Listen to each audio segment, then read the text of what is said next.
अस्सलाम वालेकुम। आप देख रहे हैं पंजाब रंग नज़ारे यूट्यूब चैनल। व्यूअर्स,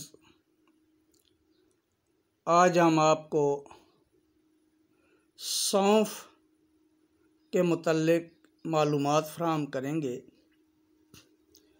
सौंफ का पौधा 2 से 3 फुट ऊंचा और अजवाइन या सोए की तरह होता है।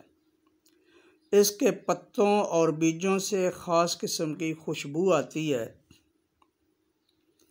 सौंफ के बीज मकवी मैदा हैं, यानी मैदा को ताकत देने के साथ साथ मैदा के अफ़आल को दुरुस्त करते हैं। मैदा के दर्द, रिही, उबार और पेट के दर्द में फ़ायदा मंद हैं।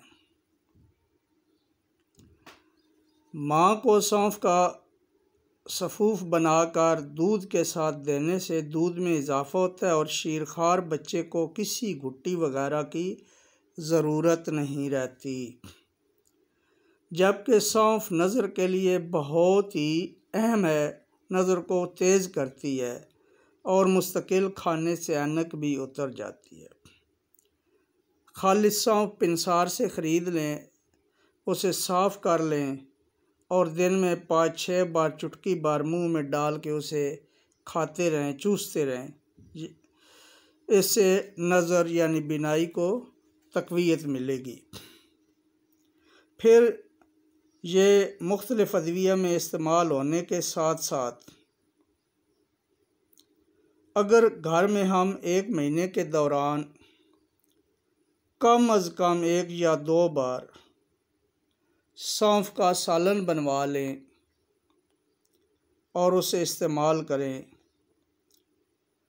तो पेट की बहुत सी बीमारियों से बचा जा सकता है। ये बहुत ही फ़ायदेमंद चीज़ है, किसी किस्म का इसका साइड इफ़ेक्ट नहीं है।